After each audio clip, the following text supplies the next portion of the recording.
Break के बाद एक बार फिर से आपका स्वागत है। बढ़ते आगे, जहां झारखंड सरकार के शिक्षक पात्रता परीक्षा के लिए क्षेत्रीय भाषाओं की नई सूची जारी होने के बाद सियासत गर्मा गई है। इस सूची में पलामू और गढ़वा जिलों के लिए कुर्डुक और नागपुरी भाषाओं को शामिल किया गया है, जबकि भोजपुरी और मगही को पूरी तरह नजरअंदाज कर दिया गया है। इस फैसले पर भाजपा के पूर्व विधायक भानु प्रताप शाही ने तीखी प्रतिक्रिया दी है। उन्होंने आरोप लगाया कि सरकार ने जानबूझकर भोजपुरी और मगही बोलने वाले क्षेत्र के साथ भाषाई अन्याय किया है।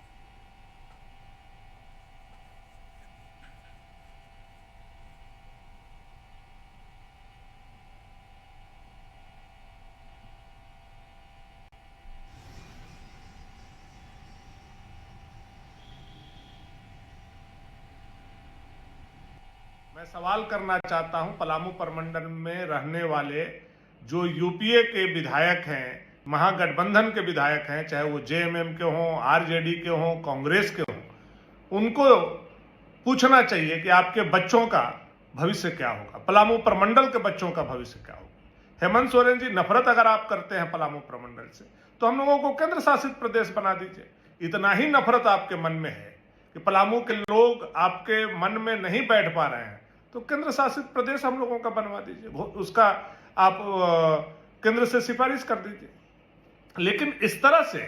पीठ पर मारिएगा तो लोग बर्दाश्त कर लेंगे, लेकिन बच्चों के पेट पर मारिएगा या पलामू के लोग पर कतई बर्दाश्त नहीं करेंगे। मैं सवाल करना चाहता हूं पलामू इस पर अधिक जानकारी के लिए हमारे साथ हमारे सहयोगी संदीप जुड़े हुए हैं, उनसे बात करेंगे। संदीप, जिस तरीके से मगही और भोजपुरी को हटाया गया है, अब इसको लेकर के भाजपा के जो नेता हैं उन्होंने जेएमएम और कांग्रेस पर निशाना साधा है, क्या है पूरी जानकारी?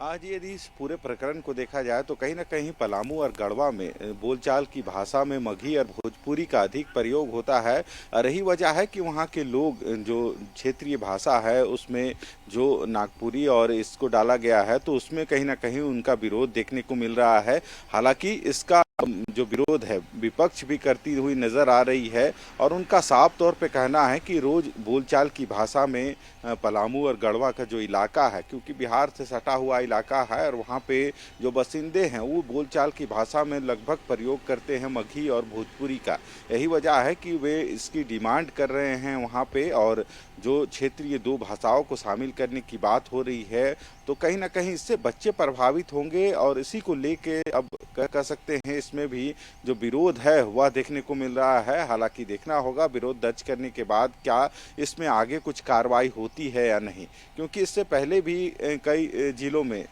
जो भाषा की जो लड़ाई थी वह पहले भी देखने को मिली थी और उसका भी पुरजोर तरीके से विरोध हुआ था। और एक बार फिर से गढ़वा और पलामू में कह सकते हैं जो भोजपुरी और मगही की जो क्षेत्रीय भाषा में शामिल करने की जो बात है, इससे कहीं ना कहीं वहाँ के जो लोग हैं वे साफ तौर पे कह रहे हैं कि इससे जो वहाँ के युवा हैं वे काफ़ी प्रभावित होंगे। जी बिल्कुल संदीप, बार बार यह देखा जाता है झारखंड में कि कभी भी किसी भी परीक्षा की बात आती है तो उसमें भाषा को लेकर के जो विवाद होता है वो बढ़ता जाता है। एक बार फिर से यही होता हुआ नजर आ रहा है।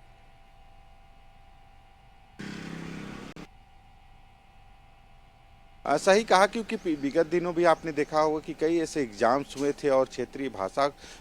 पर उसको शामिल किया गया था, उसका भी विरोध कई जिलों में देखने को मिला था। हालांकि वहाँ के लोगों का कहना है कि जो आम रोज की आम चाल की भाषा में जो प्रयोग अधिक होता है उन भाषाओं क्षेत्रीय भाषाओं को ही वहाँ पे शामिल करना चाहिए। और ऐसे जिस तरह से बिहार के सटा हुआ कह सकते हैं जो गढ़वा का इलाका है या फिर पलामू की बात करें तो वहाँ लगभग जो बोलचाल की भाषा में लोग भोजपुरी या मगही का इस्तेमाल करते हैं, तो ऐसे में उसी भाषा को क्षेत्रीय भाषा को उसमें शामिल किया जाए तो वहाँ के लोगों को इसका फायदा होगा। क्योंकि यदि जो नागपुरी वहाँ पे नहीं जान रहे हैं, जो मगही और भोजपुरी भाषा का लगातार प्रयोग करते हैं,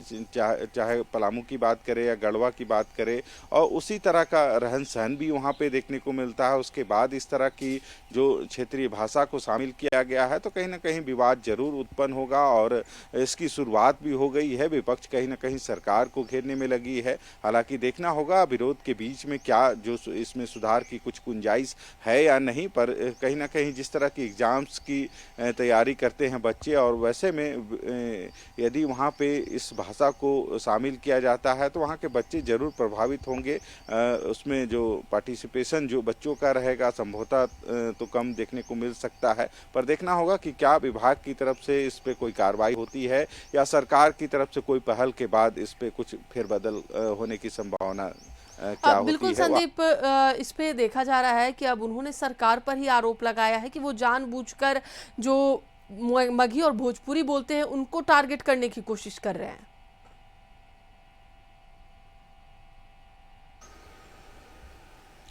देखना होगा, क्योंकि विपक्ष कहीं ना कहीं सरकार पर ही आरोप लगाएगी, और विपक्ष का एक तरह से देखा जाए तो यह जिम्मेवारी और काम भी है कि यदि कुछ गलत हो रहा है तो सरकार को एक आईना दिखाने का काम करे। हालांकि जिस तरह से अब इसके भी विरोध के स्वर उठने लगे हैं और कहीं ना कहीं इसका विरोध बीजेपी के साथ जो आम लोग हैं, छात्र हैं, वे भी कर रहे हैं, तो आने वाले दिनों में देखना होगा कि क्या सरकार इसमें कुछ परिवर्तन करती है या नहीं, या फिर जो एग्ज़ाम्स होने हैं उसमें जो क्षेत्रीय भाषाओं को शामिल किया गया है उसमें कुछ बदलाव होते हैं या नहीं। यदि बदलाव होते हैं तो वहाँ के छात्रों के लिए या कह सकते हैं ज़रूर थोड़ी राहत भरी खबर होगी। चलिए, बिल्कुल, बहुत बहुत धन्यवाद संदीप पूरी जानकारी के लिए। तो एक बार फिर से आपको बताते चले कि शिक्षक पात्रता परीक्षा को लेकर एक बार फिर से झारखंड में विवाद गहराता जा रहा है। बढ़ते आगे